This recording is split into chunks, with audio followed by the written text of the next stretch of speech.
తలసరి ఆదాయం ఏదైతుందో దాని గురించి ఒక్కసారి ఆ స్టేట్మెంట్స్ అనేది ఒకసారి చెక్ చేద్దాం.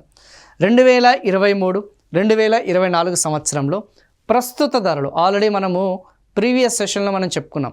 ప్రస్తుత ధరలు అంటే ఏంటి, ఆధార సంవత్సరపు ధరలు అంటే ఏందనేది చాలా క్లియర్గా మనకి ఎక్స్ప్లెయిన్ చేయడం జరిగింది.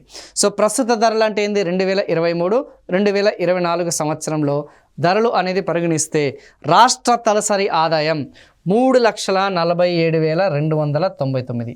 సో రాష్ట్ర తలసరి ఆదాయం 3,47,000. సో ఆన్ అండ్ యావరేజ్కి చూసుకుంటే సగటున 3.5 lakhs అనేది మీరు గుర్తుపెట్టుకోవడానికి ప్రయత్నించండి. సో దట్ అప్రాక్సిమేషన్, ఓకేనా, అప్రాక్సిమేషన్ ఏదైతే ఉందో 3.5 lakhs అని చేసి మన రాష్ట్ర తలసరి ఆదాయం అనే సంగతి చాలా స్పష్టంగా తెలుస్తుంది.